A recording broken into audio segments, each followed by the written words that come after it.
Oh, good morning, anybody who's waiting. This is the traditional bit where I make sure everything's working. And I just realized I hadn't actually started running Sky. Oops.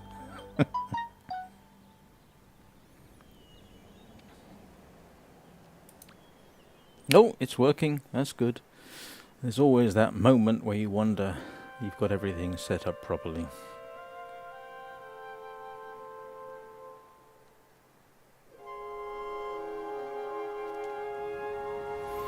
Oh, hello, Thivia. How are you doing?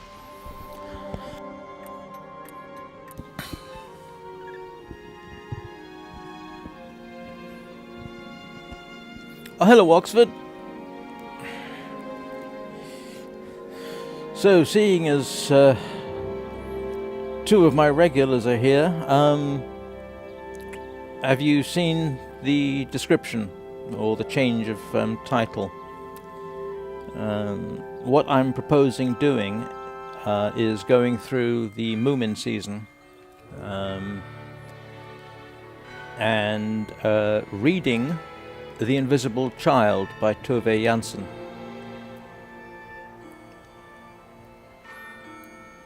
So that's what I'm currently planning on doing. Oh, and the dongs mean I should probably start with my usual intro in case I elect to split this up later. I can't remember what my usual intro is now. Greetings, current and future subscribers. How is everybody today? Well, actually, the first thing I've got to do is find out what's waiting for me in my mail, because I haven't checked. Oh, okay. Nimue apparently is not qualified to get any freebies. Which makes sense because she hasn't had any particular problems. The only thing I need to check actually first is I'm going to need hearts. So give me a second while I grab some hearts and sort out my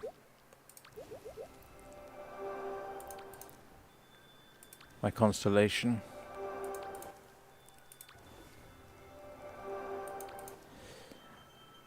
I can't remember how many hearts I need for this, but oh,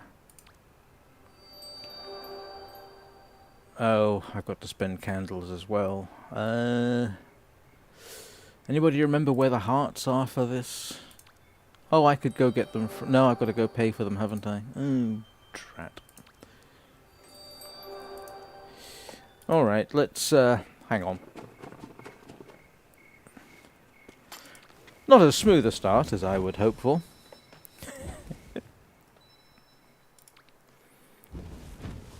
But, like I say, if I download and chop this video up later, then this bit won't be in. I will make it look like I had a smooth and professional start to the stream.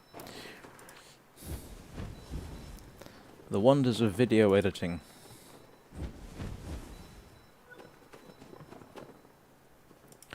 I hope everyone's weekend is going well. I'm just going to grab hearts from the... what's his name? Hopeful Steward. Stewart! No, Steward! I converted him into a Scots Highlander for a moment.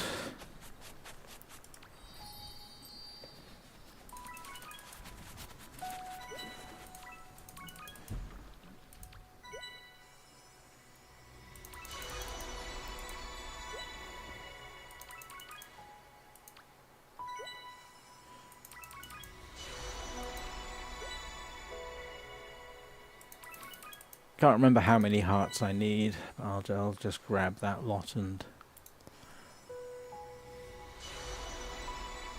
Whoa, there's somebody even smaller than me. Whoa, that must be a tiny spell.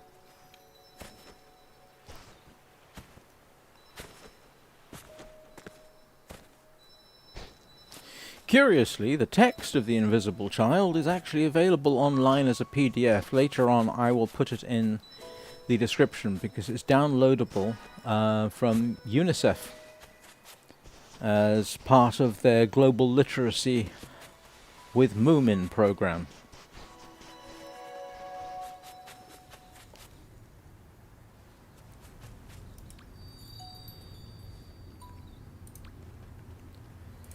And here we go.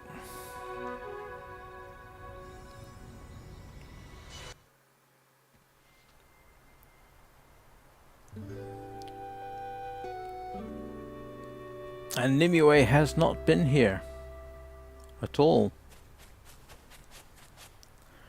I'm surprised she can even read the book. Reach the book.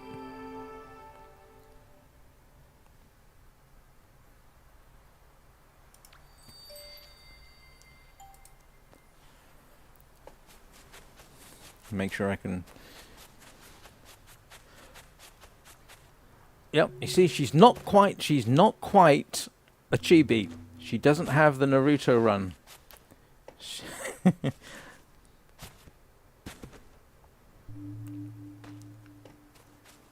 So what I'll do, I think, is I'll go through the first chapter, read the part of the book that's appropriate, and rinse and repeat, if that's okay with everybody.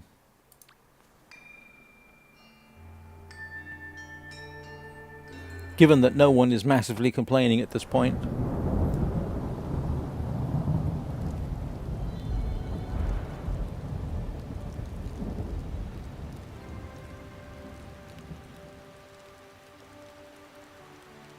We shall follow Tiki. I think that's his name, isn't it?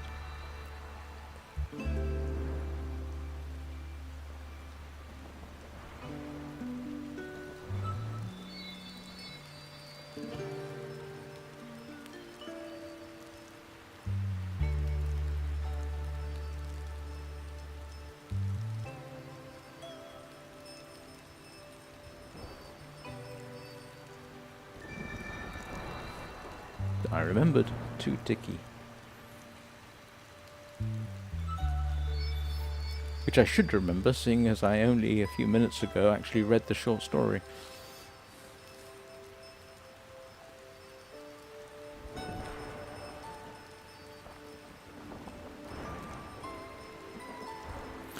This short story, incidentally, that this is based on was written 1962.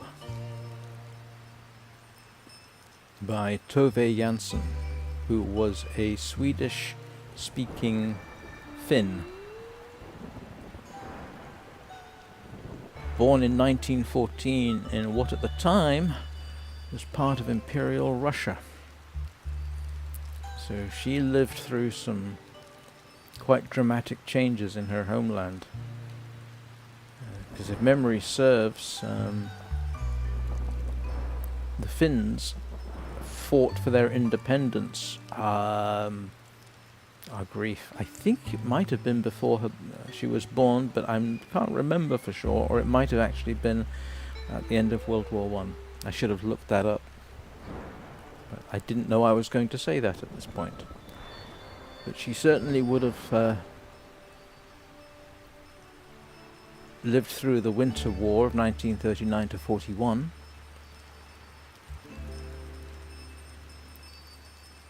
Which is when the Russians tried to invade Finland, and while technically the Russians won, they did so in what can best be described as a Pyrrhic victory. And the Russians were essentially forced to the negotiating table.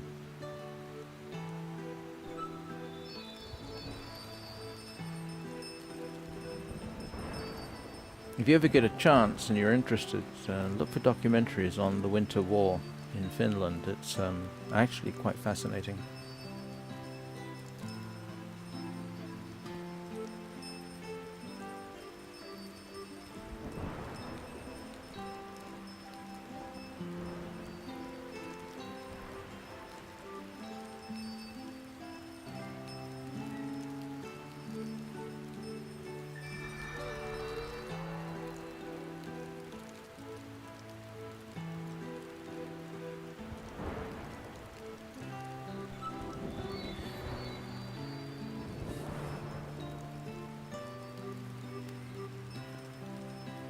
hope the music doesn't have a copyright issue.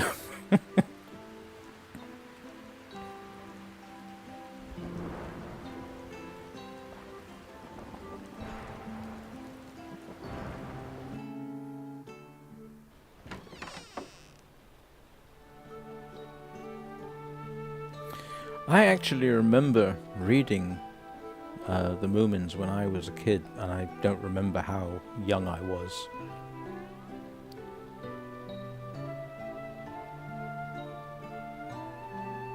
And I think I saw the animated series as well.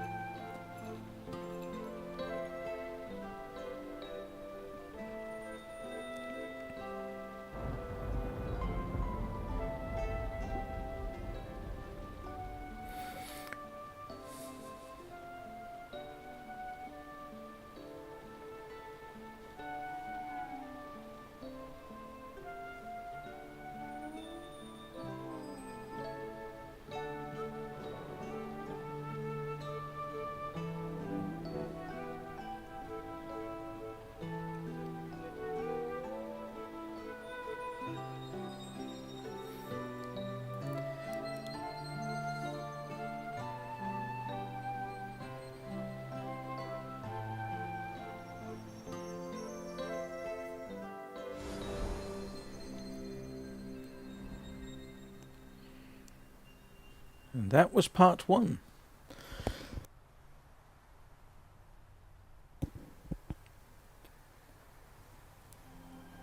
I don't intend to go through the other side branch there.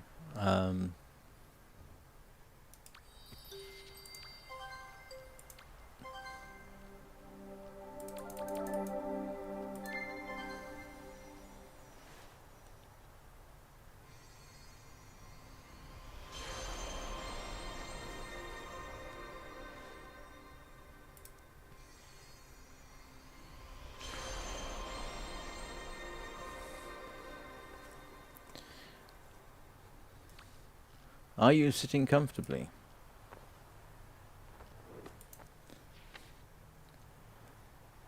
I shall begin.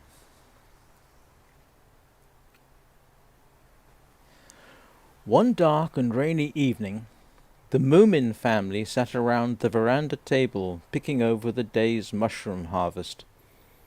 The big table was covered with newspapers, and in the center of it stood the lighted kerosene lamp. But the corners of the veranda were dark.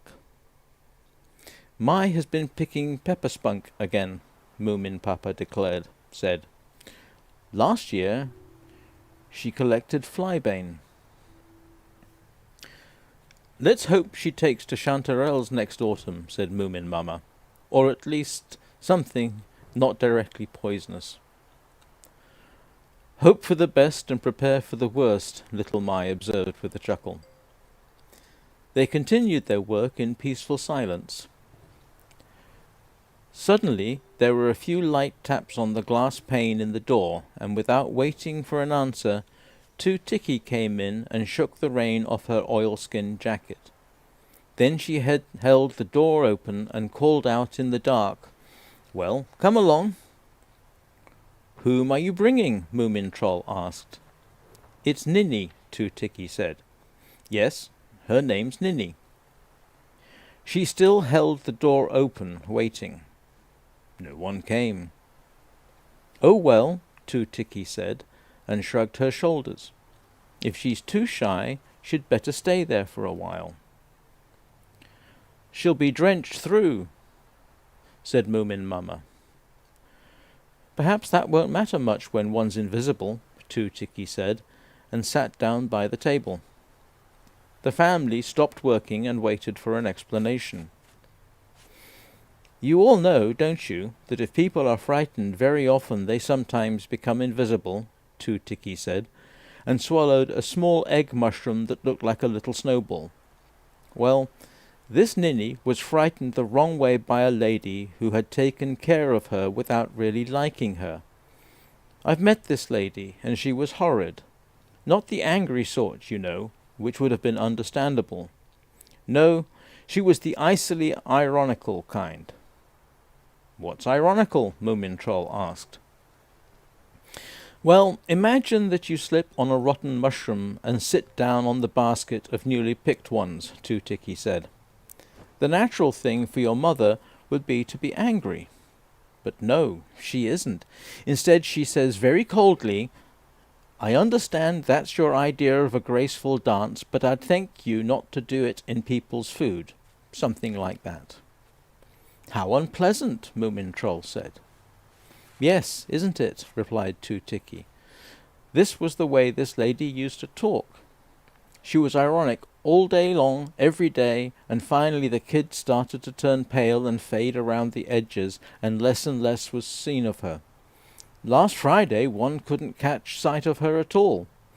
The lady gave her away to me and said she really couldn't take care of relatives she couldn't even see. And what did you do to the lady? Mai asked with bulging eyes. Did you bash her head? That's of no use with the ironic sort, Two Ticky said. I took Ninny home with me, of course, and now I've brought her here for you to make her visible again. There was a slight pause.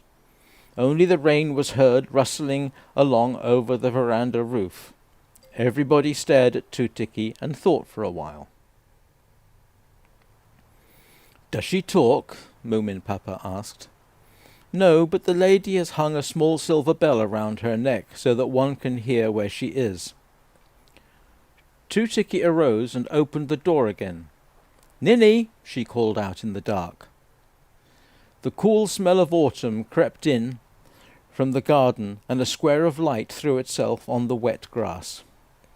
After a while there was a slight tinkle outside, rather hesitantly.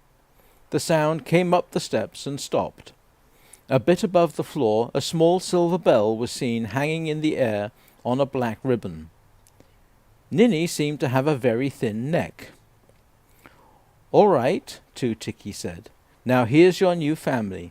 They're a bit silly at times, but rather decent, largely speaking. Give the kid a chair, Moomin Papa said. Does she know how to pick mushrooms? I really know nothing at all about Ninny, Two Ticky said. I've only brought her here and told you what I know. Now I have a few other things to attend to. Please look in some day, won't you, and let me know how you get along. Cheerio! When Two Ticky had gone, the family sat quite silent, looking at the empty chair and the silver bell. After a while, one of the chanterelles slowly rose from the heap on the table. Invisible paws picked it clean from needles and earth. Then it was cut to pieces, and the pieces drifted away and laid themselves in the basin. Another mushroom sailed up from the table. Thrilling, Mai said with awe. Try to give her something to eat. I'd like to know if you can see the food when she swallows it. How on earth does one make her visible again? Moomin Papa said worriedly. Should we take her to a doctor? I don't think so, said Moomin Mama. I believe she wants to be invisible for a while. Two Ticky said she's shy. Better leave the kid alone until something turns up. And so it was decided. I think that more or less takes us to the end of the first chapter.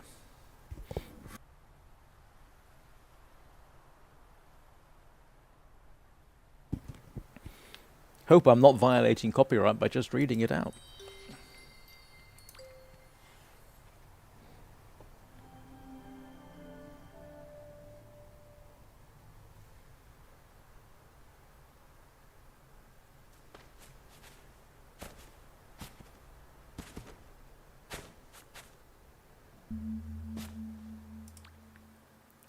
Tove Jansson's worth looking up on Wikipedia, by the way, if you want a bit more context.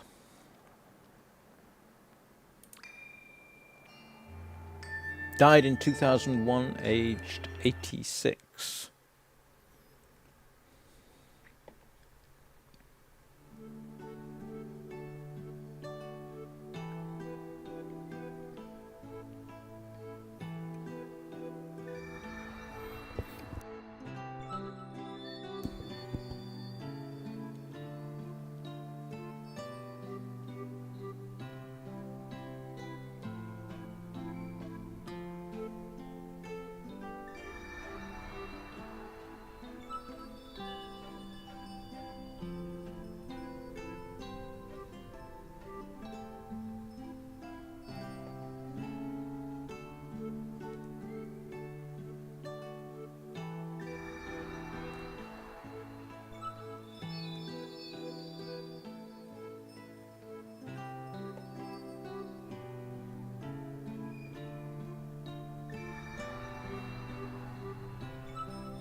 I should have thought. Doing this way does not exactly lend itself to my usual inane ramblings.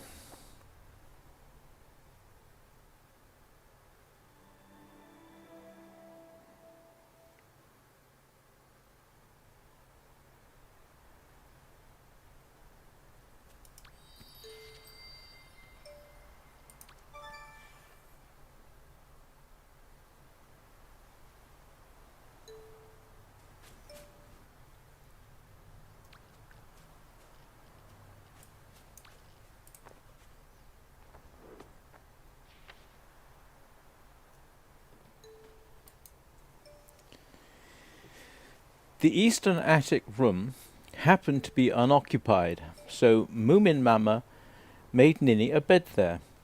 The silver bell tinkled along after her upstairs, and reminded Moomin Mama of the cat that had once lived with them. At the bedside she laid out the apple, the glass of juice, and the 3 striped pieces of candy everyone in the house was given at bedtime. Then she lighted a candle and said, "Now have a good sleep, Ninny. Sleep as late as you can. There'll be tea for you in the morning any time if you want. And if you happen to get a funny feeling, or if you want anything, just come downstairs and tinkle." Moomin Mama saw the quilt raise itself to form a very small mound. A dent appeared in the pillow.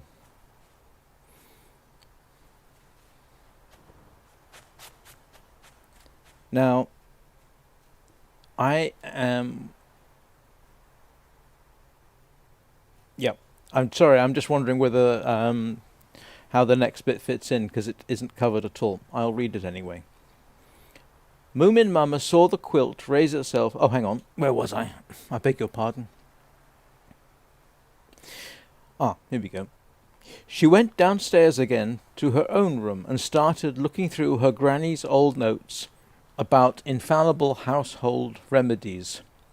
Evil eye, melancholy, colds. No, there didn't seem to be anything suitable. Yes, there was.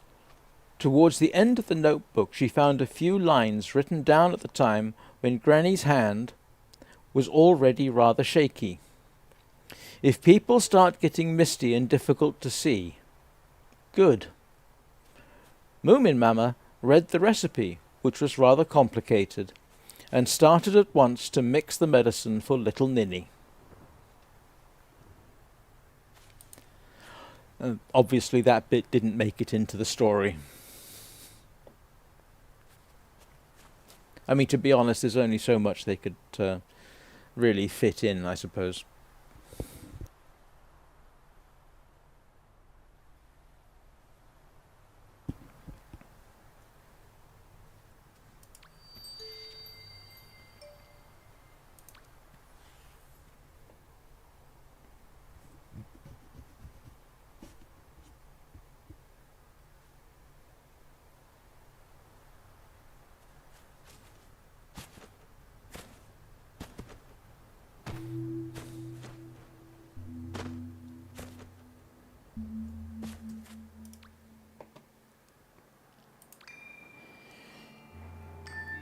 In case anybody's wondering, this doesn't affect Nimue's ability to be wingless.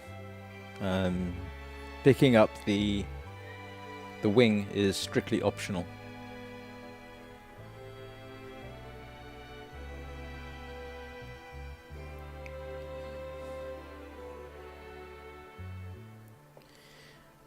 And there is, at this point, a fairly significant gap in the story.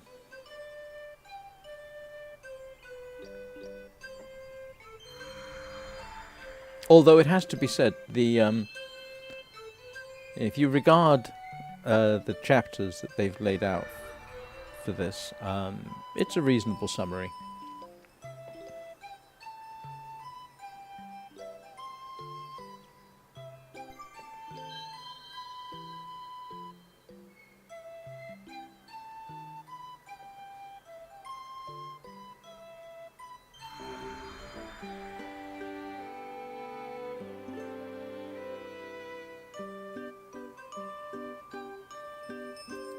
I must admit, you do have to wonder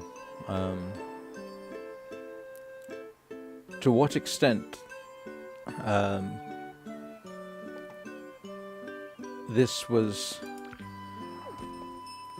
based on Tove Jansson's own life. The Wikipedia article doesn't give a huge indication, but that's not to say that Tove Jansson herself didn't experience. She would have experienced, I think, significant issues, shall we say? Oh, come on, I can't get up there. Oh, here we go. Not used to flying with this avatar. Tove Jansson ended up in a long-term relationship with somebody called, and I'm having to look it up. Hang on a second.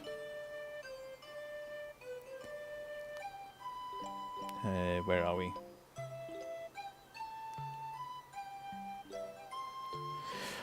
Oh, heck. Excuse me a second. I'm just trying to find the bit in Wikipedia so that I can find the appropriate bit. Yeah, her lifetime partner from 1955 or 56 until her death was Ida Helmi Tuliki Pitila. And because I think she was called Tuti, was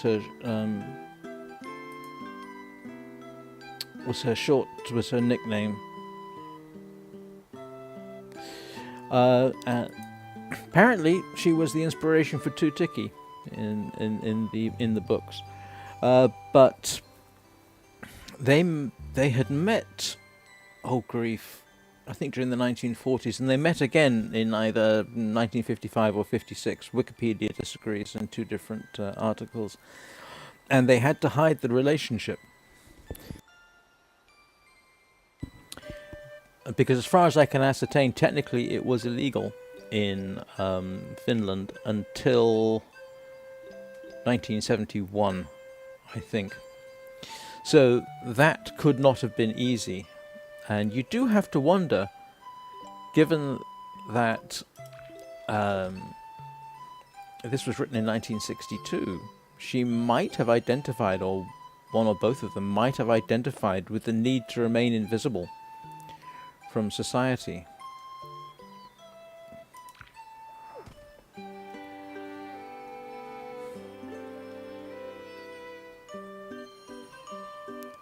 Strangely, in the UK at the time, that kind of relationship was not technically illegal. And never had been.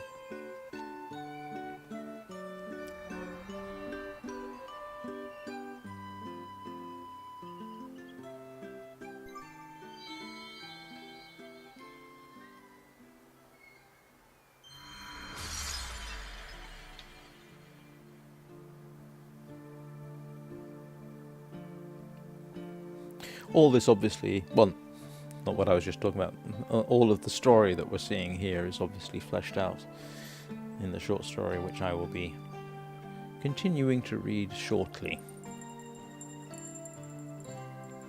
And she's terrified that she's made some horrible mistake and is starting to turn invisible again, including her bell.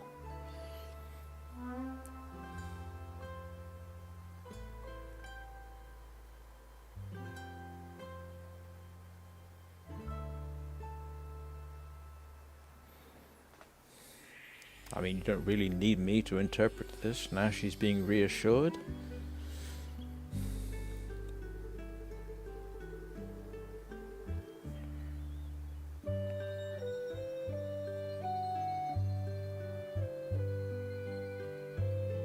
I think I read somewhere that the woman who was taking care of Ninny was actually her aunt, but I don't think it actually states that in the short story. I think the most you can get out of the short story was that she was a relative.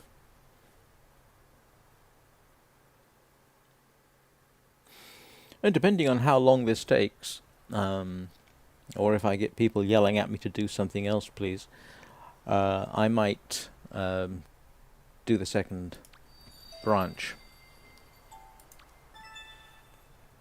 See how it goes.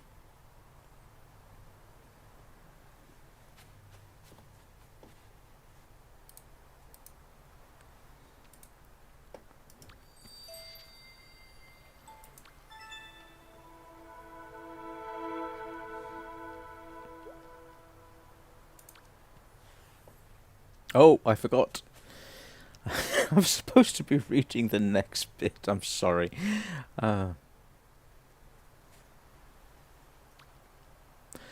This particular action is very useful for what I'm doing, I have to say.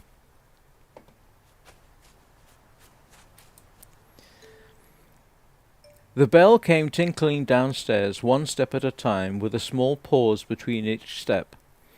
Moomin Troll had waited for it all morning, but the silver bell wasn't the exciting thing. That was the paws. Ninny's paws were coming down the steps. They were very small, with anxiously bunched toes. Nothing else of Ninny was visible. It was very odd. Moomin Troll drew back behind the porcelain stove and stared bewitchedly at the paws that passed him on their way to the veranda. Now she served herself some tea. The cup was raised in the air and sank back again. She ate some bread and butter and marmalade.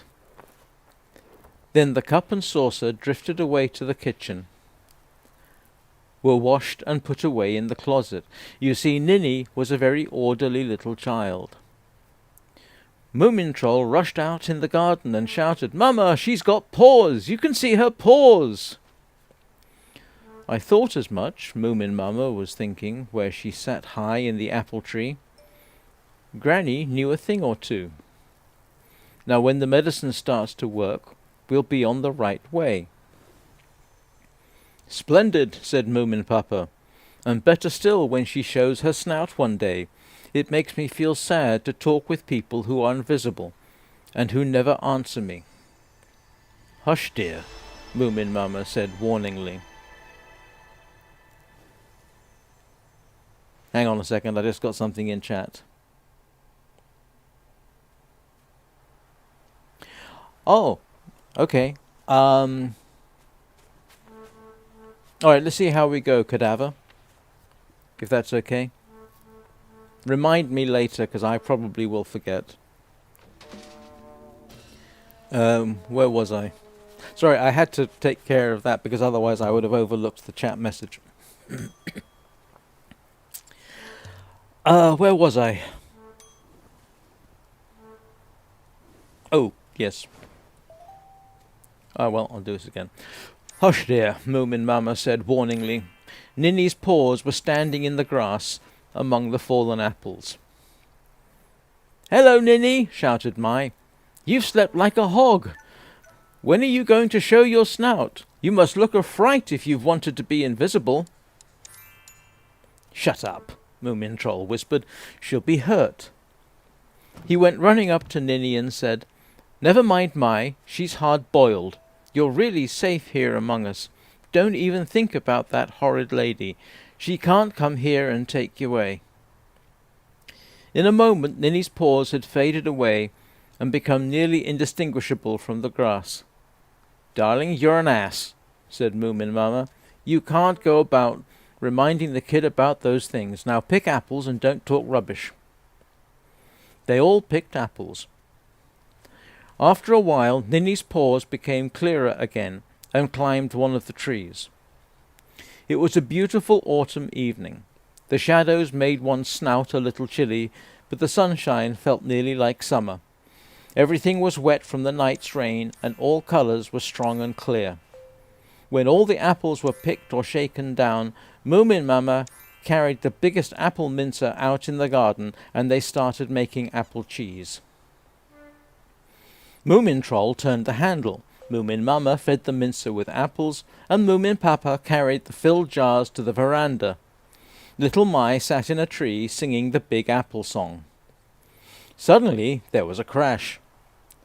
On the garden appeared a large heap of apple cheese, all prickly with glass splinters. Beside the heap one could see Ninny's paws rapidly fading away.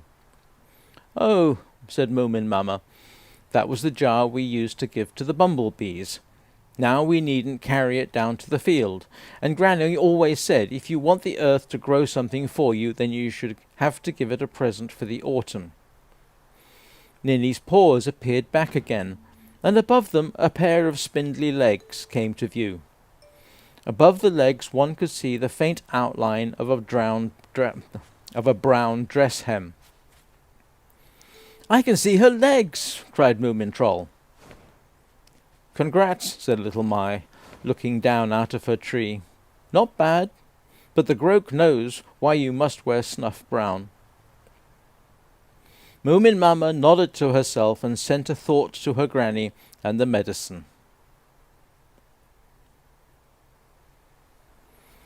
Ninny padded along after them all day. They became used to the tinkle and no longer thought Ninny was very remarkable.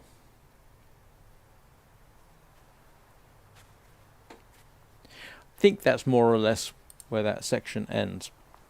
Okay, so little announcement. If anybody wants to send me codes for the game, don't do it in chat because that's too public. Email it to me. You can find my email under, I think, links, and then it is, I think see more, and then you have to go through a captcha to find my email address. Just saying.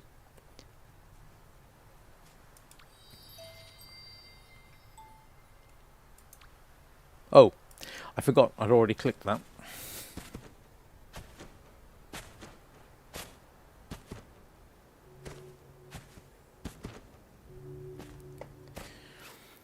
In case anybody's wondering, I think we're more than halfway through the short story, as a matter of fact. I'm on page 16 of 27.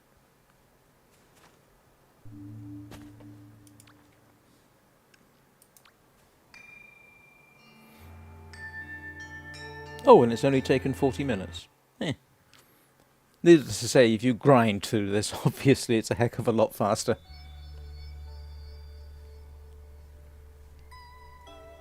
Yep, I think I ended the narration at about the right point.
I think there used to be a bug here where she would kind of float above the stair. Oh, I was going to say float above the stairs.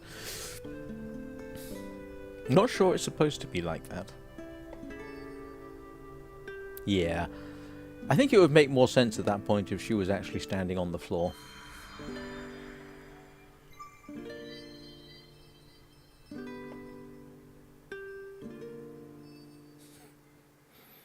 Although that does seem awfully coordinated, if it's a bug.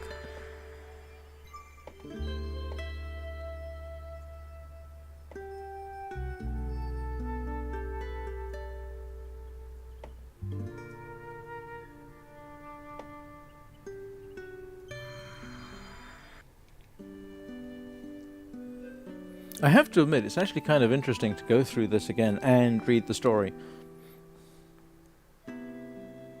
Interesting for me, at any rate.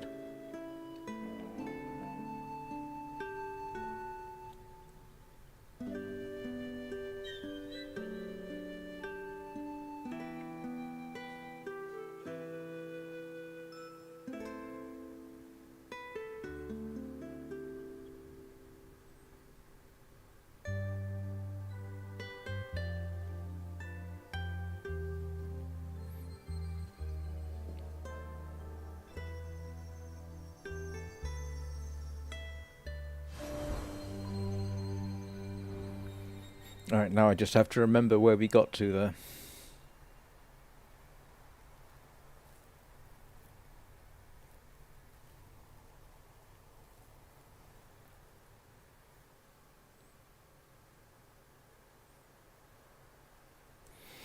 Yeah, at this rate I'll be able to go through the other part there.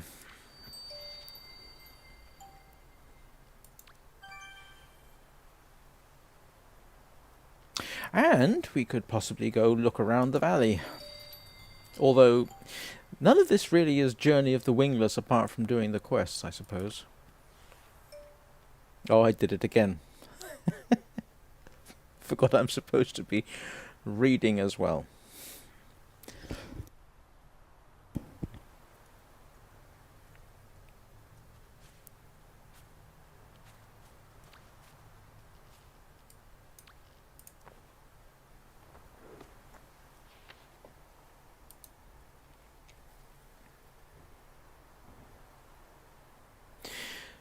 By evening, they had nearly forgotten about her. But when everybody was in bed, Moomin Mama took out a rose-pink shawl of hers and made it into a little dress. When it was ready, she carried it upstairs to the eastern attic room and cautiously laid it out on a chair. Then she made a broad hair ribbon out of the material left over. Moomin Mama was enjoying herself tremendously. It was exactly like sewing dolls' clothes again. And the funny thing was that one didn't know if the doll had yellow or black hair. The following day, Ninny had her dress on. She was visible up to her neck, and when she came down to morning tea, she bobbed and piped, "Thank you all so much, ever so much." The family felt very embarrassed, and no one found anything to say. Also, it was hard to know where to look when one talked to Ninny. Of course, one tried to look a bit above the bell when Ninny was supposed to have her eyes, but then very easily one found oneself staring at some of the visible things further down instead, and it gave one an impolite feeling. Moomin Papa cleared his throat. "We're happy to see," he started, "that we see more of Ninny today. The more we see, the happier we are." Mai gave a laugh and banged the table with her spoon. "Fine that you've started talking," she said. "Hope you have anything to say. Do you know any good games?" "No," Ninny piped, "but I've heard about games."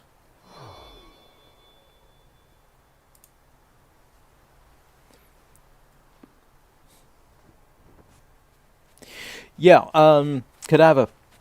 Both Thivia and I have actually been through the other part. I'm not sure if... oh yeah, we did complete it. But, like I say, I've only been going 46 minutes. So, looks like I'll have plenty of time to go through that.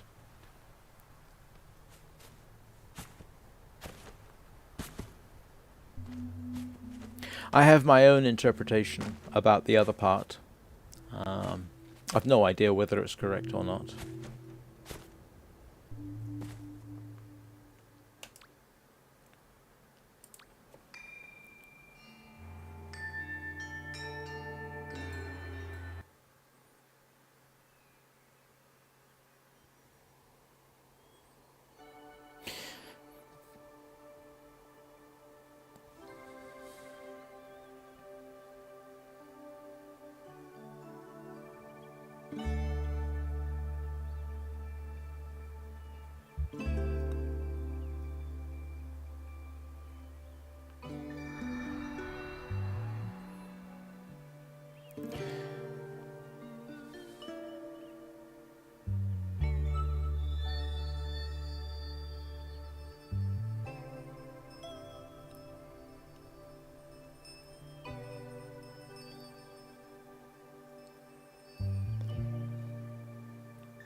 was going to say I've got some comments I could make here. I'll wait until the end of this bit, I think, before I do that, and then we can argue about it and chat.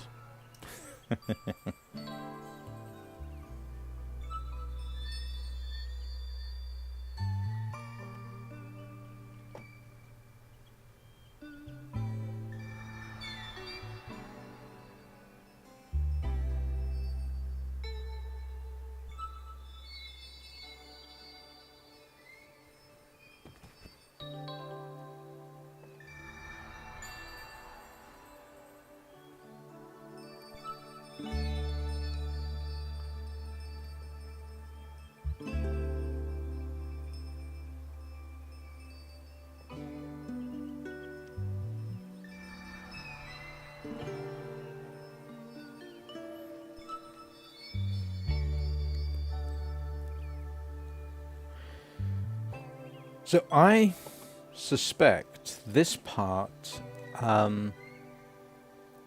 is somewhat reflective of attitudes from the 50s and 60s. This is an important point. She only played from politeness and not to have fun. I don't think Tove Jansson actually ever had children. So I'm not entirely certain what her information was in her mind behind this.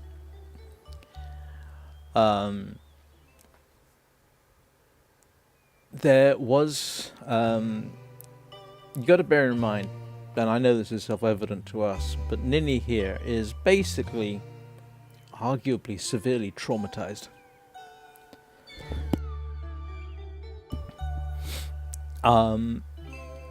And I'm not sure to what extent psychology of the late 50s and early 60s really appreciated mental illness in children, because that's effectively what Ninny is experiencing.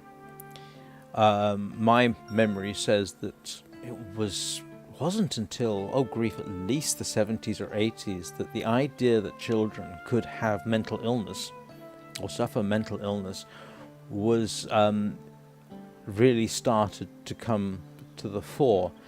The other thing we're seeing arguably here is little Mai being a bully.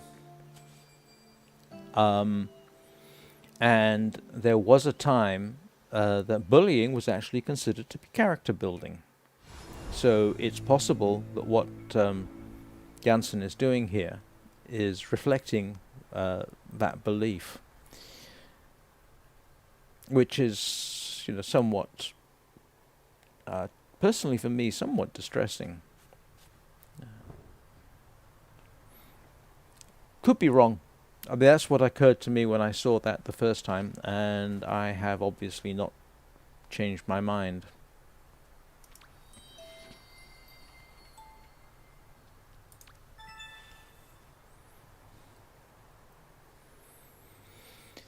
So I suppose what Little Mai is well, I don't know whether Little Mai is doing the equivalent of tough love. I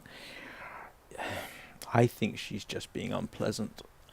I don't think it doesn't seem to me at least that she's doing it to, at least the way it's presented, to try and be good, because we saw Ninny's reaction to it, which was not positive. Anyway, let's see what the book actually says. And maybe I'll change my mind.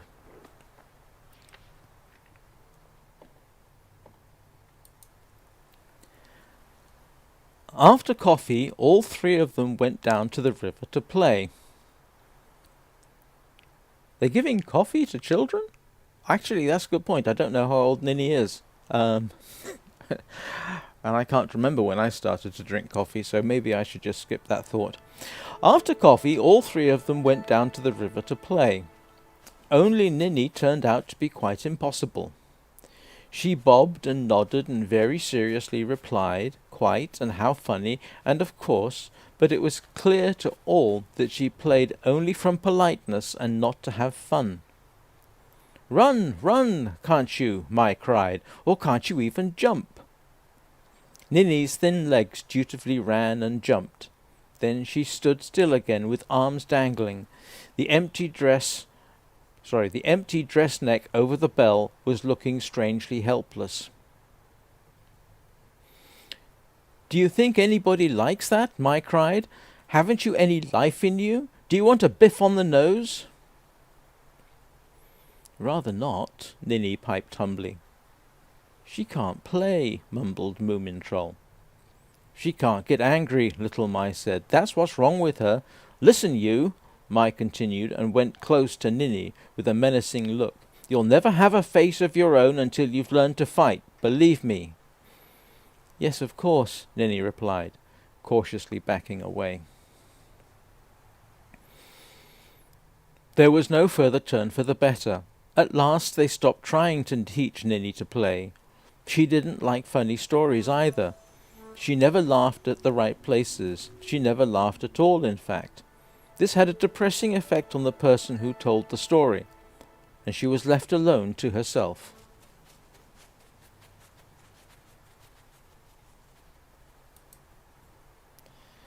Actually, I kind of think the short story sort of confirms what I was thinking. I mean, that would not be a great way to treat a child who had been through what Ninny's been through. I think it's very reflective of the era.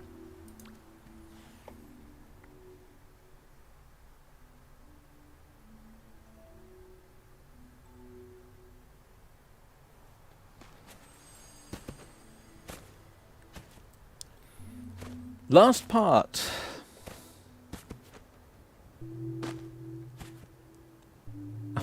I was so tempted to say something like, "Spoilers, this is when the Vogons attack." But, yeah, no. Hitchhiker's Guide to the Galaxy reference.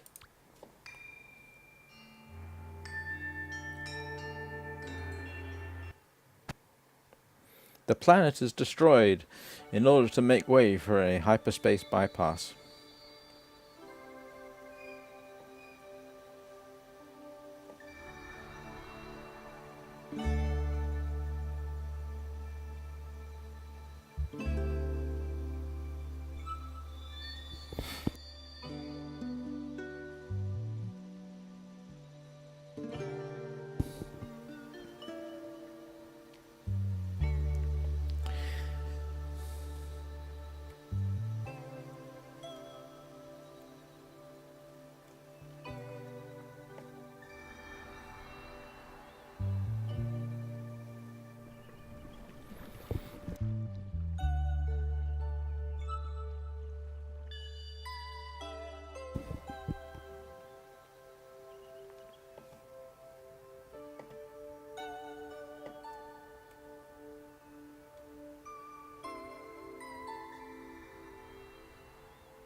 I must admit, I have to wonder what that game company were thinking when they elected to present the story in quite this way.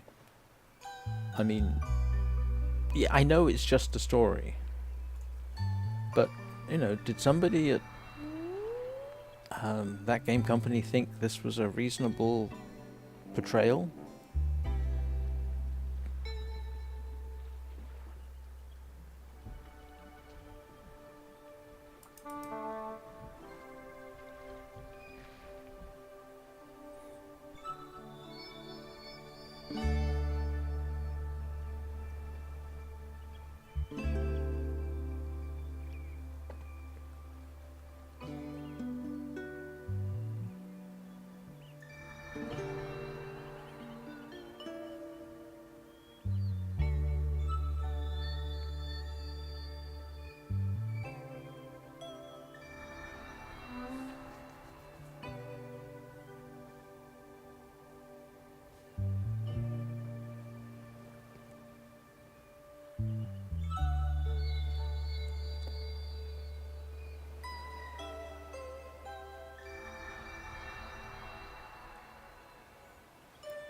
I tell you what, here's a thought. Rather than do the next section at this point, how about I save that to next week, and instead we go and do something like the Abyss quests? What do people think? Because honestly, I'm actually getting myself a little bit bored with this.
Well, it has to be said that compared with her head, she does have a very scrawny neck.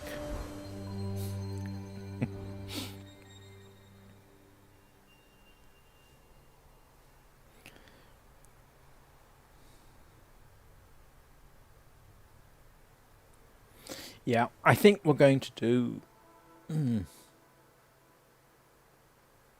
Yeah.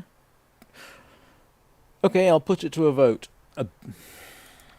Abyss quests, or Season of the Nine-Coloured Deer, or possibly... Oh no, not the Season of the Nine-Coloured Deer. That's too much storytelling, and we've already had enough storytelling, I think, for this stream. We'll do the Abyss quests.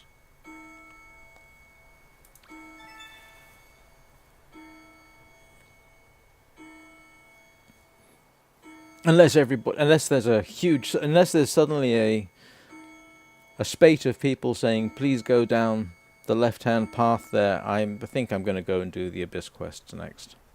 To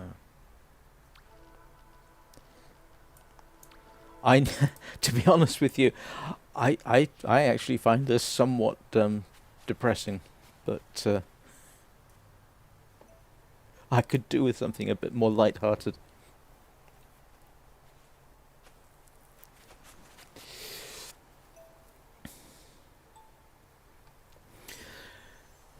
I'm sorry.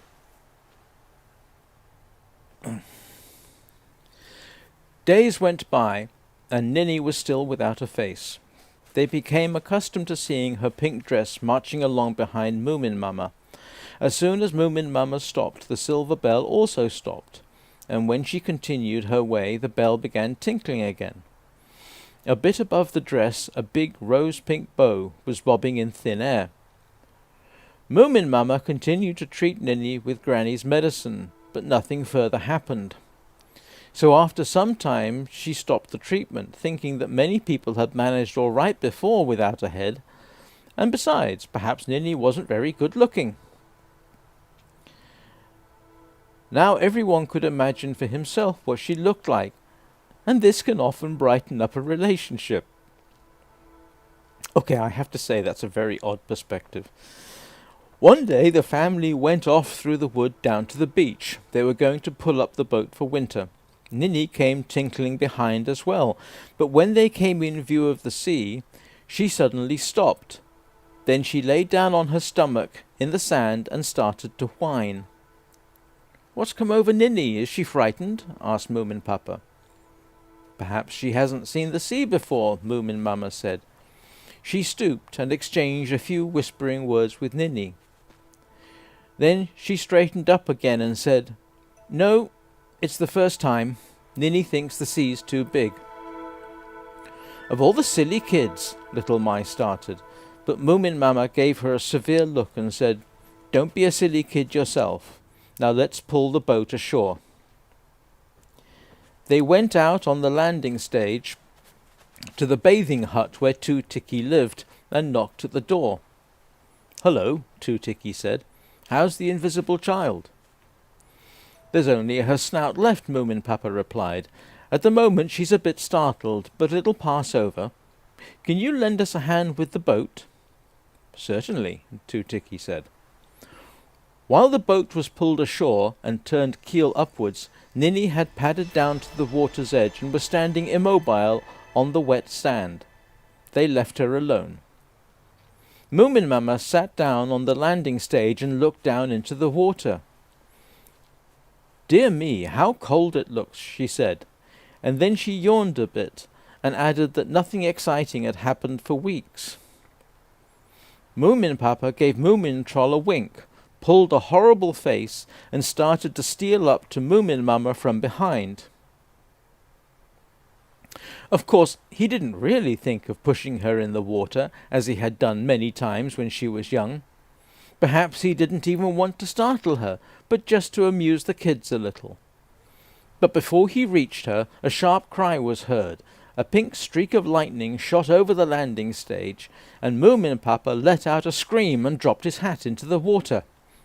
Ninny had sunk her small invisible teeth in Moomin Papa's tail, and they were sharp. "Good work!" cried Mai. "I couldn't have done it better myself." Ninny was standing on the landing stage. She had a small, snub-nosed, angry face below a red tangle of hair. She was hissing at Moomin Papa like a cat. "I can't hiss, I should add." "Don't you dare push her into the big, horrible sea," she cried. I see her, shouted Moomin Troll. "She's sweet." "Sweet my eye," said Moomin Papa, inspecting his bitten tail. "She's the silliest, nastiest, badly brought uppest child I've ever seen, with or without a head." He knelt down on the landing stage and tried to fish for his hat with a stick, and in some mysterious way he managed to tip himself over and tumbled in on his head. He came up at once, standing safely on the bottom, with his snout above water and his ears filled with sand. "Oh dear," Ninny was shouting. "Oh, how great! Oh, how funny!" The landing stage shook with her laughter. "I believe she's never laughed before," Two Tiki said wonderingly. "You seem to have changed her. She's even worse than little Mai. But the main thing is that one can see her, of course." "It's all thanks to Granny," Moomin Mama said. And that's the end of the story. That's it.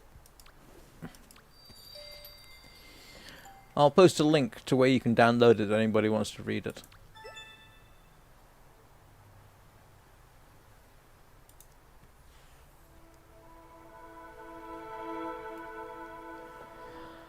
Alright, I'm in the mood for something a little different. We're going to go and run the Abyss quests.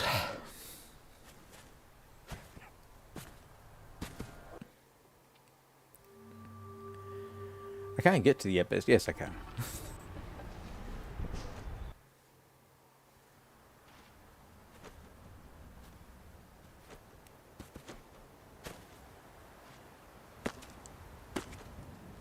How long did that take me? Alright. Seeing as that's a logical place, I'm going to do my usual.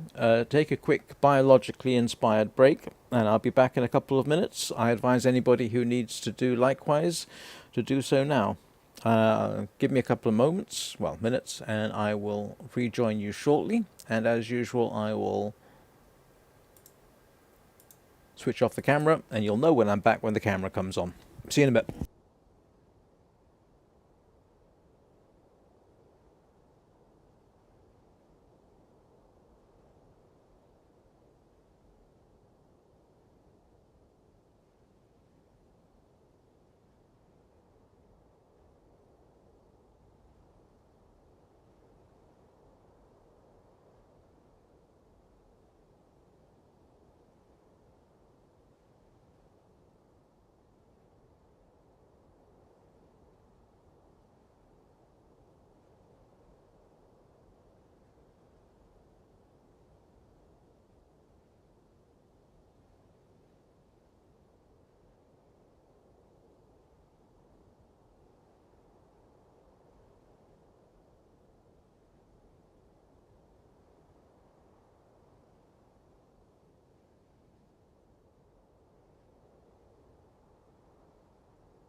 Right, I'm back. Oh, and we are joined. Is that Ani Sin? I need new glasses. Welcome to chat and to the live stream.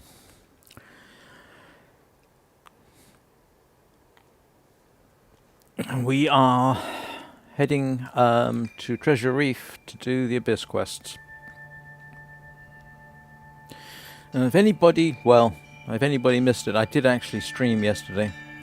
I woke up at 2 a.m, couldn't get back to sleep, and was so bored I thought I might as well stream something. So I streamed a twin account candle run. I ran Baron and Luthien through a candle run, and because it was so early, I then streamed Baron doing a wing run, and I'm very happy with the wing run.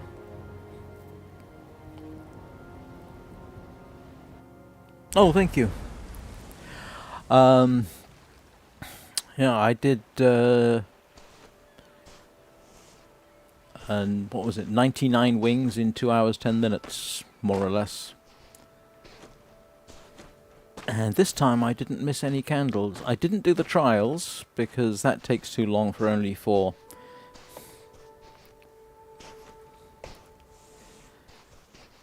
But I was quite pleased with that as a run.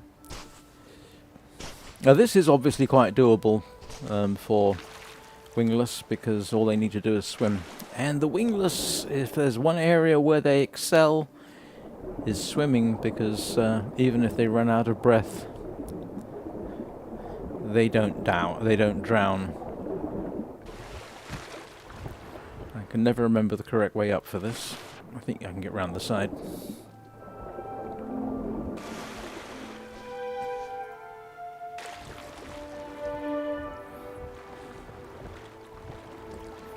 Oh, come on. Here we go.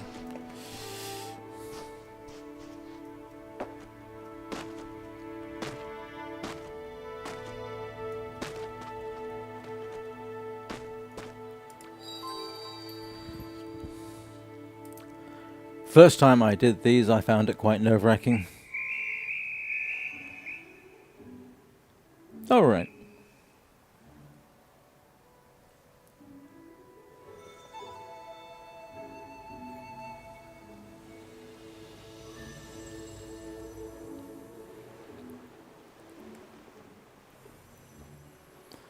I think I've commented before, but there were some people that found these quests quite disturbing when they came out. Fear of drowning, fear of the ocean, that sort of thing. Okay, I can't remember where the first... I can't remember where the first items are, and I'm not seeing...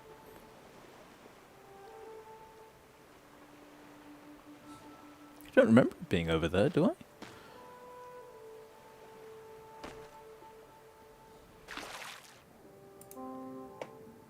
Oh, there we go.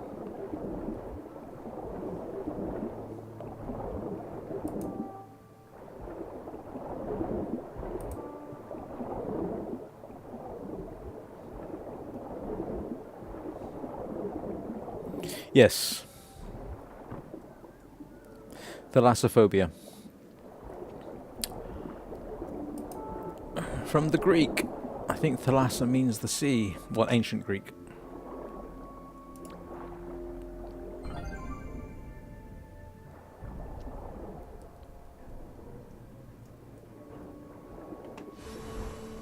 I'm trying to remember. There's a famous piece of work by, I think it was Xenophon, which one of the phrases at the end of it is the sea, the sea. It's quite a story. It's inspired novels. The basic idea is that I think it was 10,000 Greek mercenaries found themselves trapped deep in Persian territory. Oh grief, I'm trying to remember when it was. oh, 2,500 years ago, something like that. And everything went horribly wrong. Of the 10,000, their leadership was slaughtered by the Persians. And the remaining men, rather than surrender themselves to the Persians, elected to make their way, try and make their way back to Greece. And they fought their way basically across the entirety of the Persian Empire to the sea. It's a remarkable story. There you go, one of the digressions I'm probably going to become famous for. But every time I see thalassophobia, that's what I'm reminded of.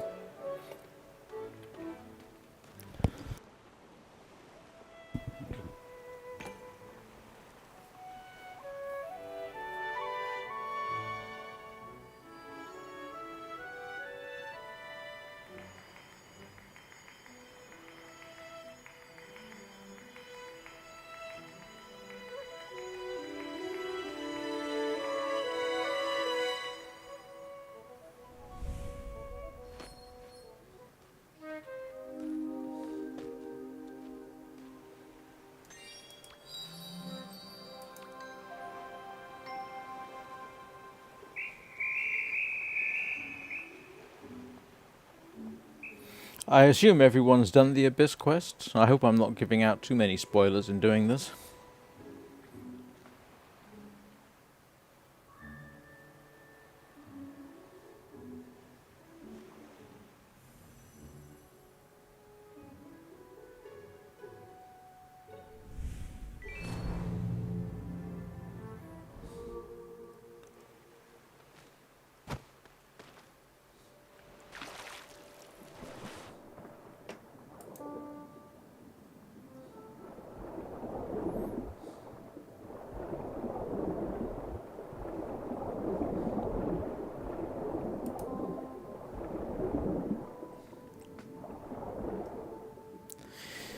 Yeah, one of the reasons I haven't live streamed an Eden run yet is I don't want to give away too many spoilers.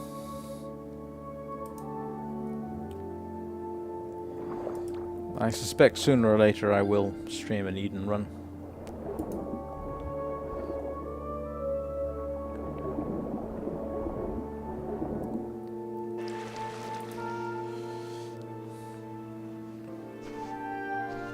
Nope, not that way.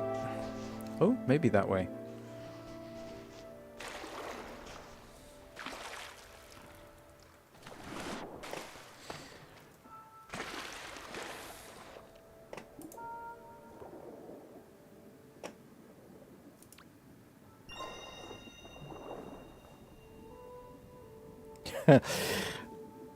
Is there only one person watching now, according to this? That would be me, I suppose. Is there anybody still in chat, or is the viewing display just wrong?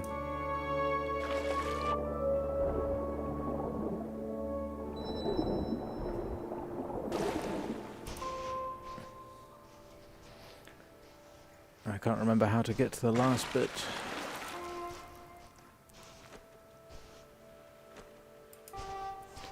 My memory says there's another way in, but let's have a look-see.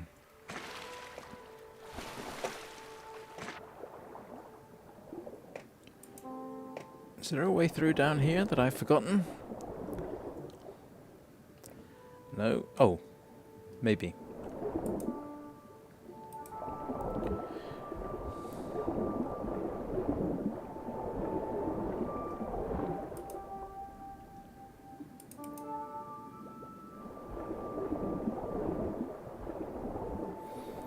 Sorry, I can't resist picking up a bit of light.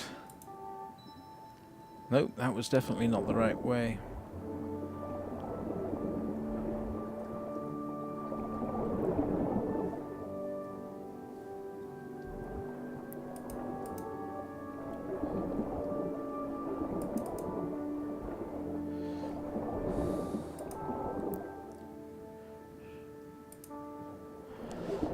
All right, we shall proceed this way. It's funny, I can do wing runs practically blindfold, but I'm not that familiar with the quests. Because there's only so many times you run them, obviously. Alright.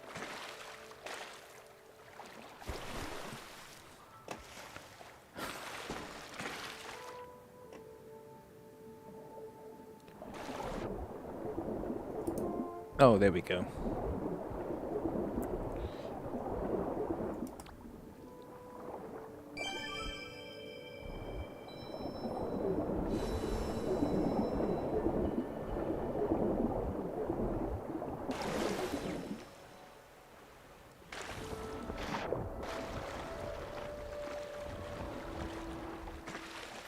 And one little tip here.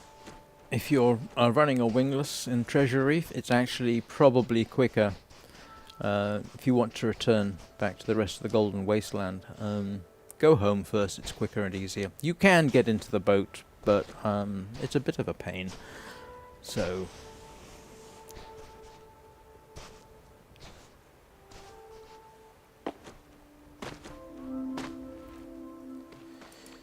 Ooh, now, do we have the fun bits next? No, I don't think so. Anybody remember how many actual Abyss quests there are? Is it 5? So I know there's at least 3 left, I think.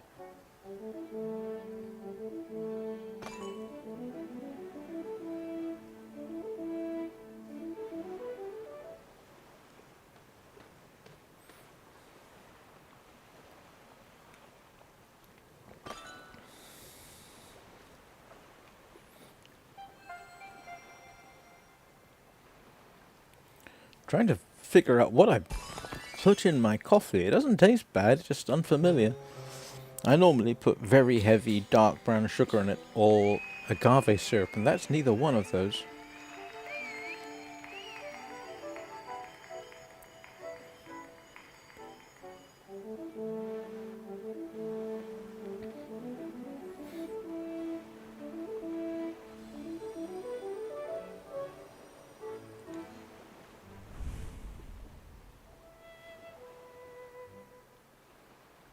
Oh, and I should have paid attention. This is the downside of live streaming and talking and making sure everything's working. It's easy to forget where you're going. Where am I going?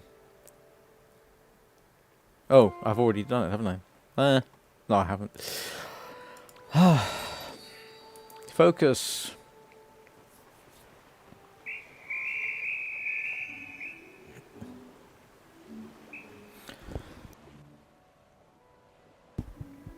But I'll tell you one thing about doing the twin account run yesterday to do a candle run. I did wonder, because I ran it on PC and the second account was on iPad mini. I did wonder if I could find a way to mirror the iPad screen onto Linux. And apparently there is a way. So if I, at some point... Oh, I did it again. Can't remember where I'm going. Where am I going? Oh, right. Okay, that general direction. Apparently there is a way I can mirror the my iPad screen onto Linux. And if I get around to experimenting with it, I might be able to display both screens at once. I'd have to experiment to see how well that works.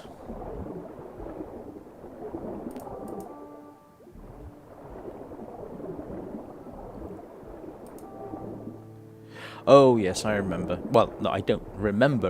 I just remember what this series of missions is like. I just don't remember where I'm supposed to go.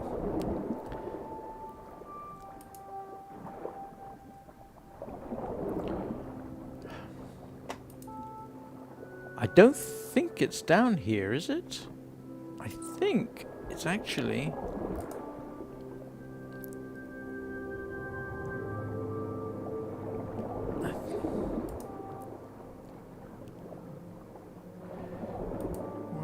Oh, there we go. Oh no. We've got the right area, just the wrong hole.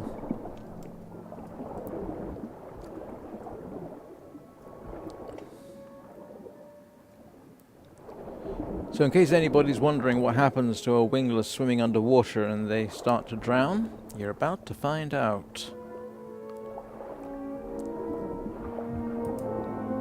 I think.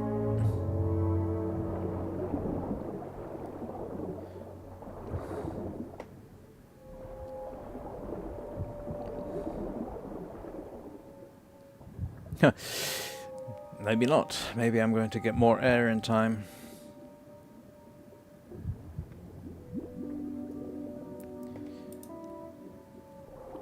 Alright, how am I supposed to get over there?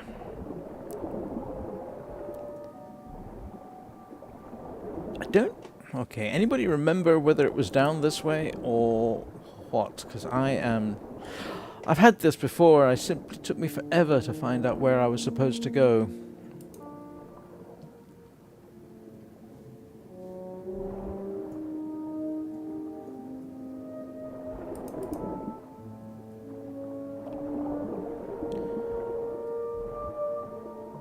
I'm pretty certain it's not there. Is it? No, I don't think it is. Do I have to go deeper?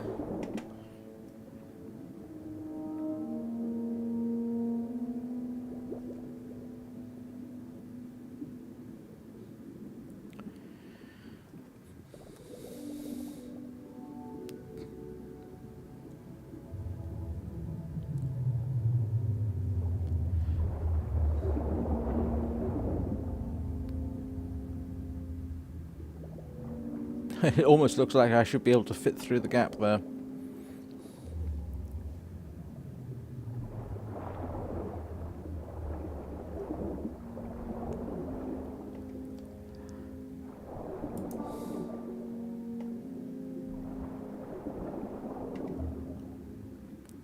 I got a very strong suspicion I am definitely headed the wrong way.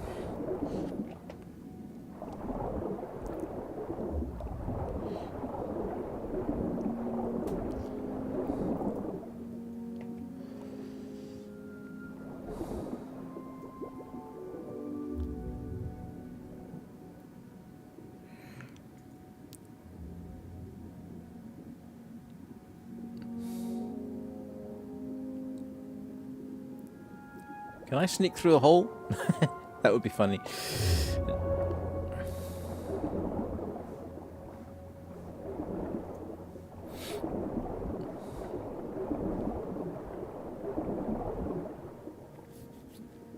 Itchy nose.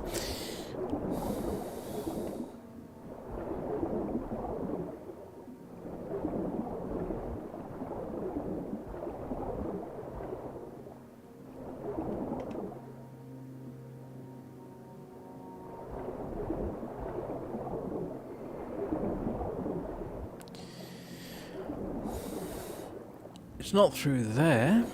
Maybe I'm...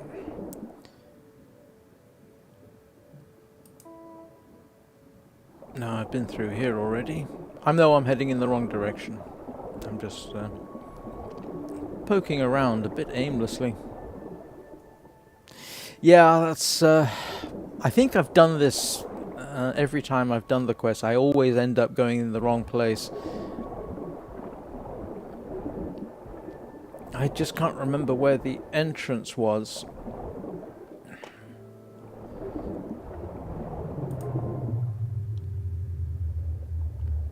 It's not there. It's not through... Alright. I didn't think it was down here, but I'll go down here anyway.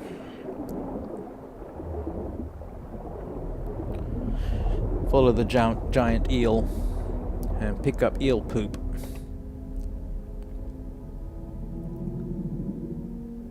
Ah, okay. I feel better about this already. My bad.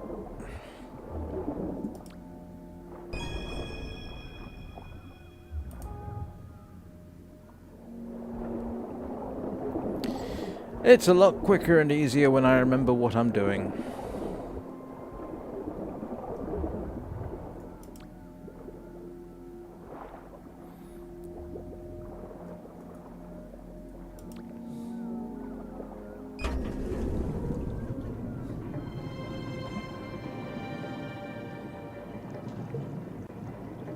I still remember the first time I did it. I was terrified the first time I started doing this one. Obviously terrified about losing air.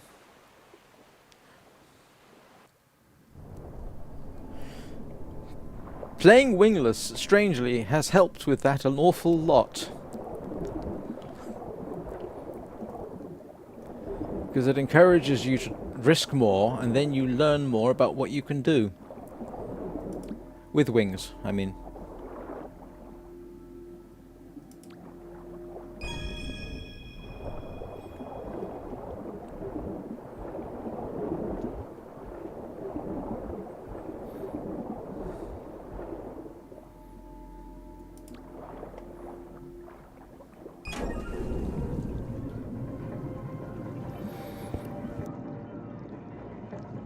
Excuse me, coffee burp.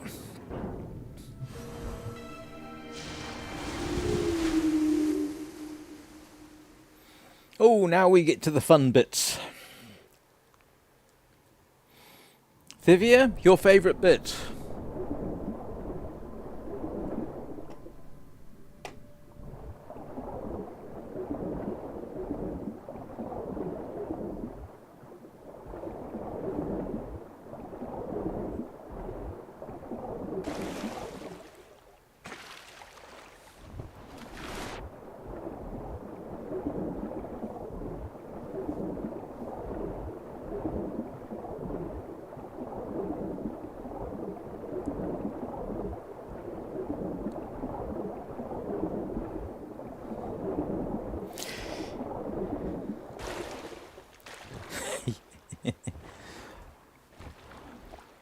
Didn't you've done Thivia, you've done the Abyss quest, I think, right?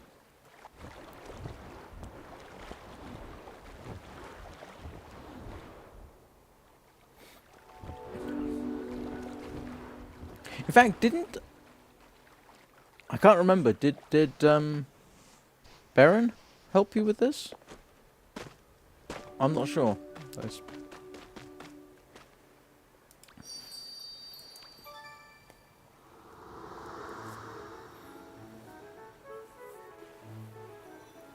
Yeah, I think we've got.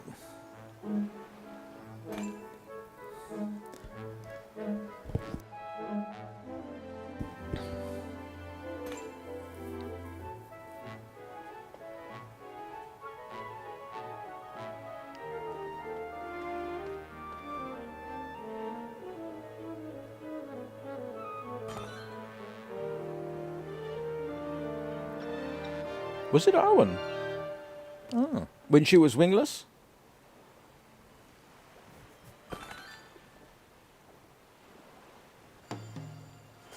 Oh, yes, I think it was. You're right.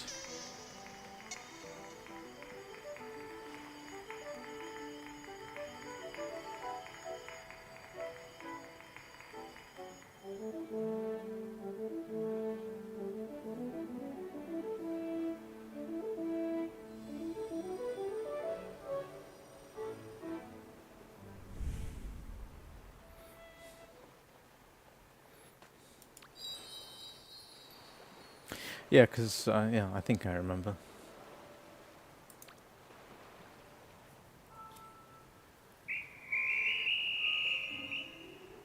I think it's amusing. That dress is quite popular amongst several of the spirits. And Arwen particularly likes it. Although she's back to her white and gold, of course.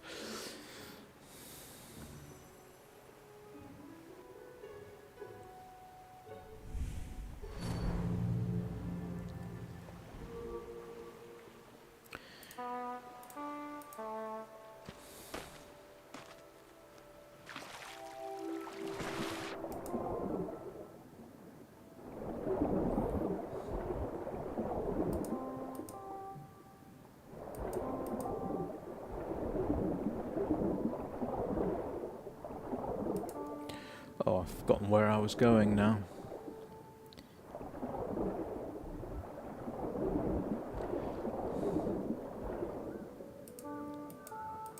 Ah, yep.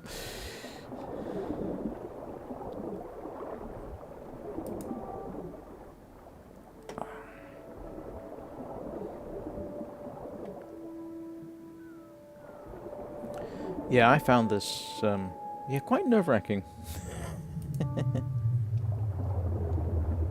And that sound doesn't help.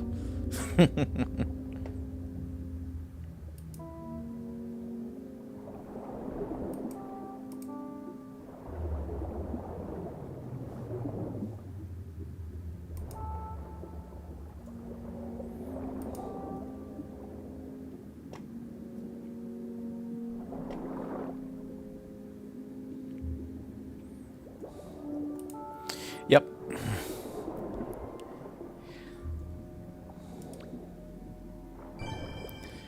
Here's the fun bits. Well, yes.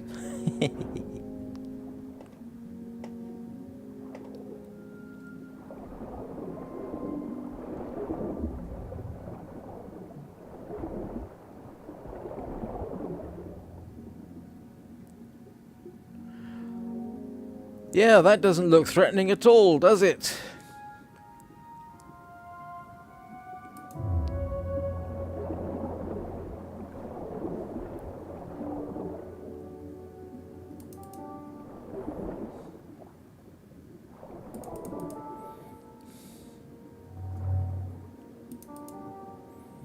Massive puppy.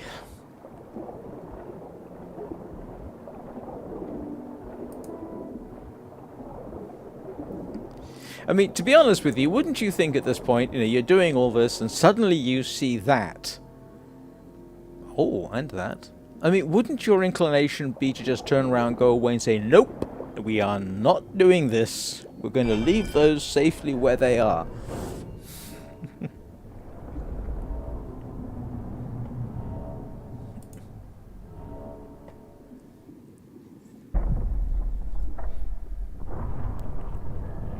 Well, of course, I suppose the idea is that you're basically reliving a memory, aren't you? So...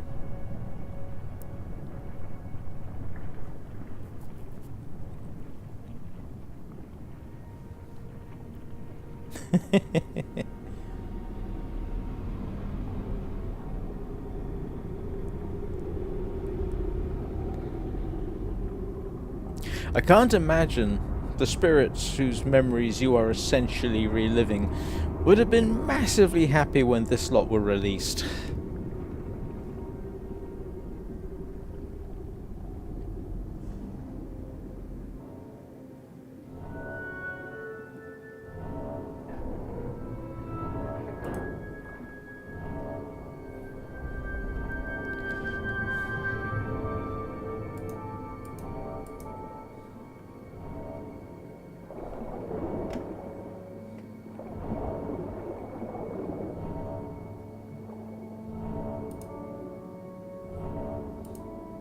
Oh, come on, where's the next star?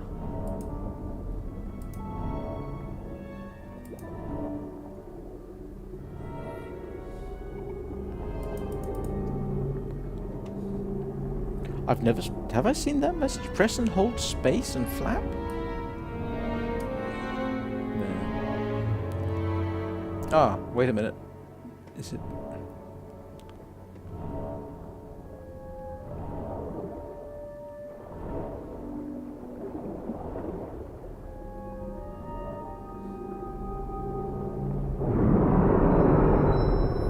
You know, even though I don't really need to, I still have this flight response when that kind of thing happens.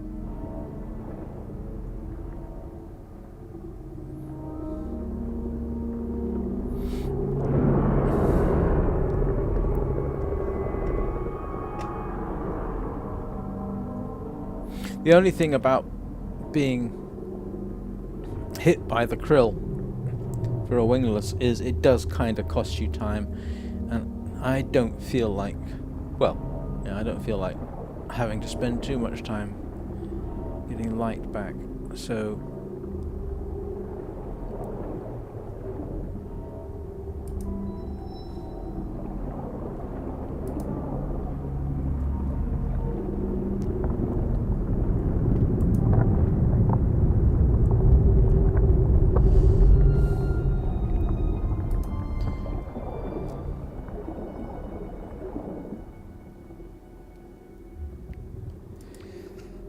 Yes, why not let's make things worse?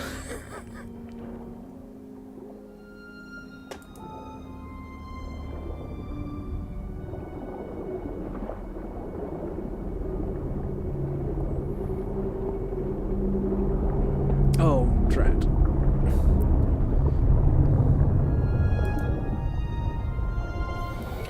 Sorry, my dive mode accidentally got toggled.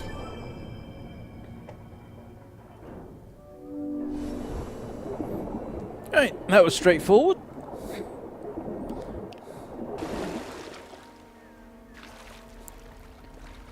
For certain values of straightforward. Is this the time I should do a shameless plug? If you're watching this and you're enjoying it, please subscribe. If you haven't already. And if you have already, thank you.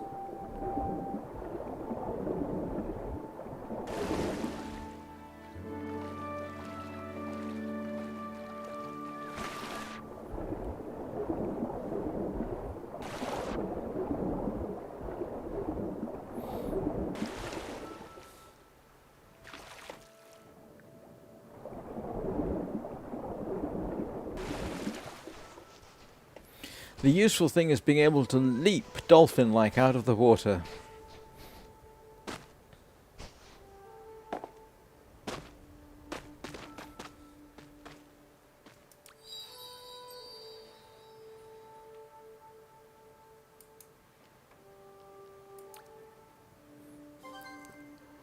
And I think there's one more bit left.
Well, I think we have the last one. Yes. Okay. May I make a suggestion at this point? Can we just leave the cackling cannoneer where he is?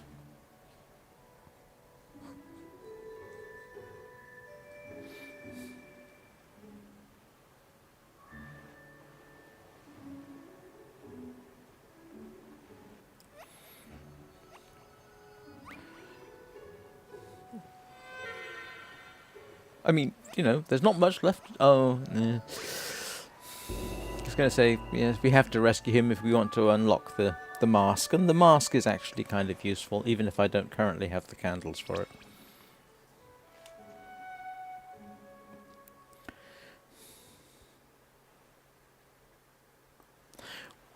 This may be selfish, but sometimes I think, of all the things we do in this game for the spirits, what we actually get out of it is the opportunity to spend money. Either, you know, in-game money, but still. Congratulations, you've sacrificed and done so much. Here's your reward. You can now pay us for this. Not that I'm necessarily saying doing good with expectation of reward is necessarily the best thing, not necessarily charitable, but come on, guys. A little bit of generosity would be nice.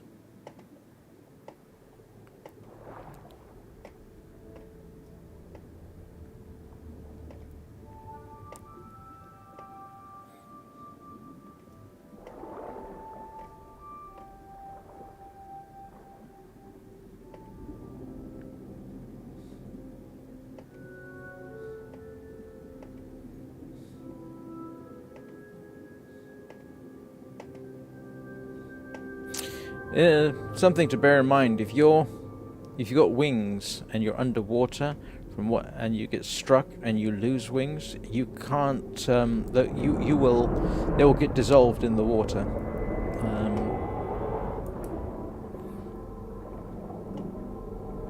So there's no way to reclaim them beyond going back to where you picked them up in the first place.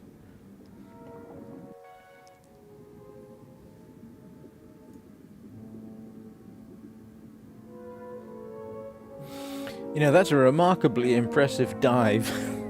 I don't know how deep that's supposed to be, but that would be challenging for just about anybody in real life.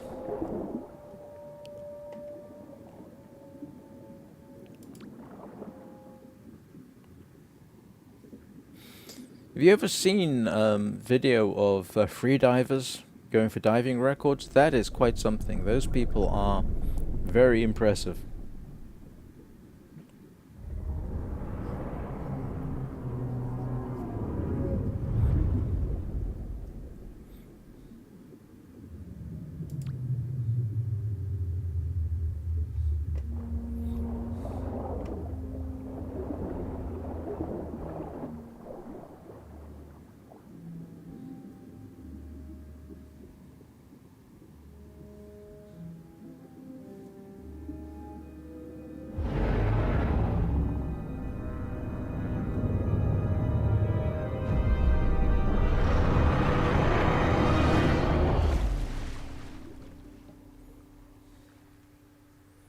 That's kind of scary the first time that happens.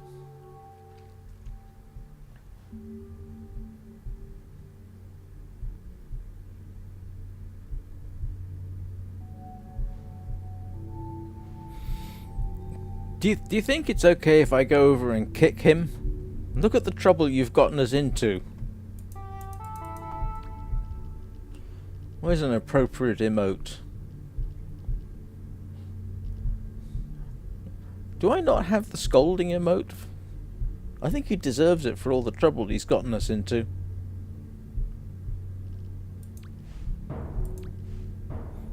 That doesn't make me feel any better.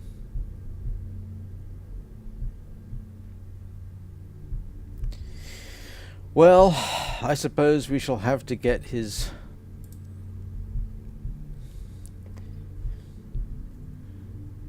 useless ass out of here.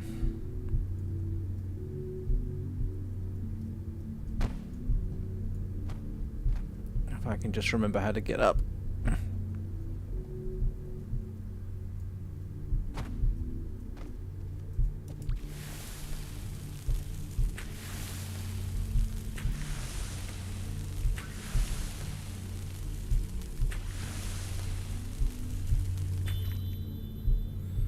Oh, I forgot that you got some light for that.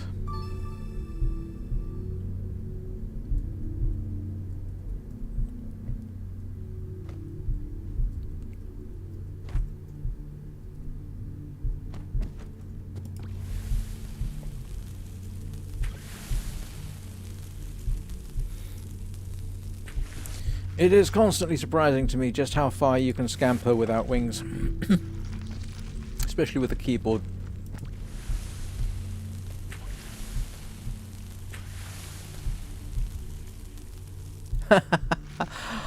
This is the Abyss quests.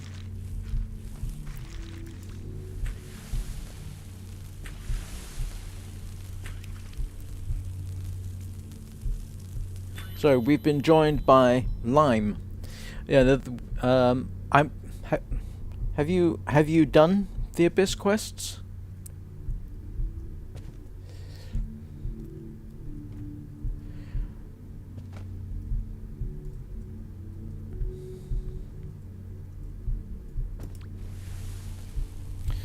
So as you are new to our little troop,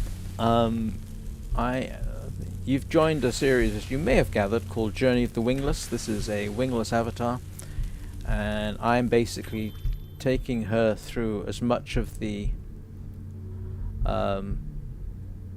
game as I can without wings. And so earlier on today I went through the Moomin season, the story part, and as part of that I also read Tove Jansson's original short story, The Invisible Child, and now I'm doing the Abyss quests because they are actually easy for a wingless.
Oh, there we go.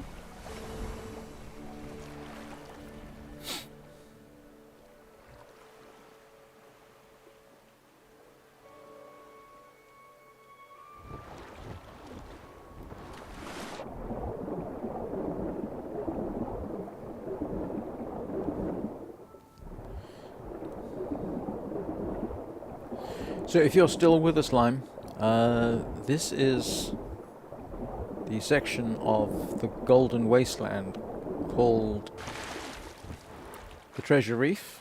You get to it by taking the boat in the social area, and that brings you out here, and then the quests are available from the Abyss Guide, and eventually that takes you to where you came in.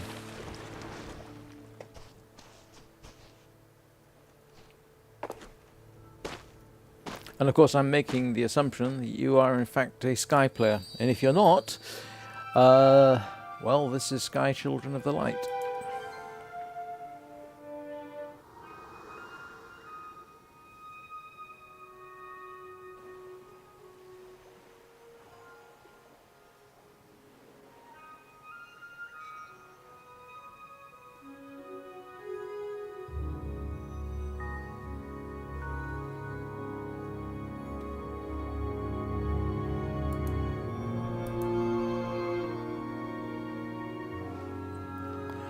Oh, and I see I've picked up a subscriber. Thank you. Thank you very much.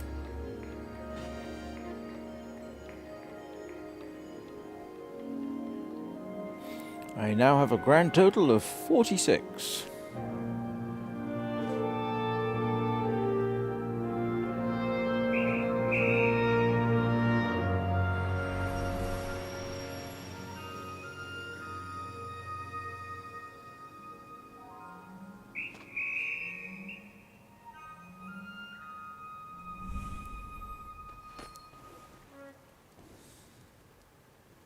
How long have I been going? 117 minutes. Oh, almost 2 hours.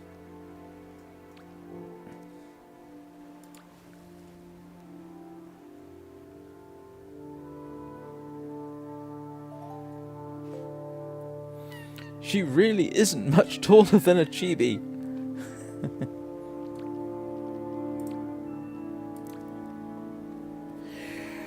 Right. Now, let's see. Trying to think, what other quests have we got left? We've obviously got the Season of the Nine-Colored Deer. We've got the second half of the Moomin, but that's not the quests, that's the, I don't know, Ninny's mental state section. I don't really have time right now to go through and try and persuade someone to help me with the wind paths. I've done the passage quests. I'm trying to remember what I've got left. Aurora, which I don't think I can do. Can I do the Aurora quests? I think I might be able to do the first of the Aurora quests, but I can't remember if I've triggered that yet. Seeing as we are coming up for 2 hours, I am inclined to bring this stream to an end, because I really do need to start thinking about lunch. And we will resume it next Sunday.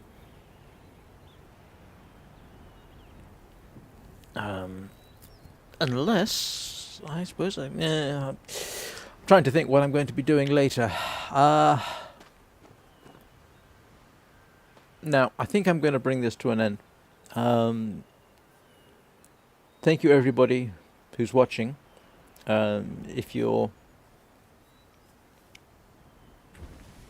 new to the channel and wondering when I stream, it's typically at 0900 GMT most days. Saturday's a bit iffy. Sunday I do what I'm calling Journey of the Wingless, which is Nimue here. Tomorrow I'm going to do Journey, and I certainly next week will be doing continuing the Long Dark, and I may very well be doing No Man's Sky, because I got the free downloadable content yesterday, which gives you a new ship, and it's an S-class ship, and I need to get it equipped. So I certainly will be doing that at some point next week, and then we'll see how it goes.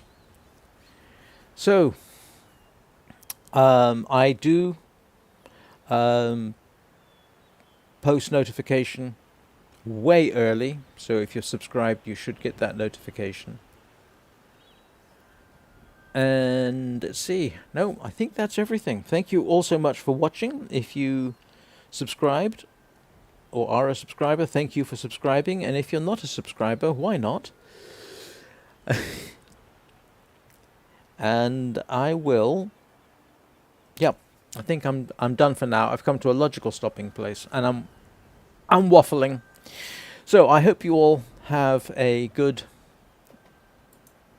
rest of the weekend, or if you're not watching this at the weekend, I hope you have a good rest of the day, and I will see you all next time.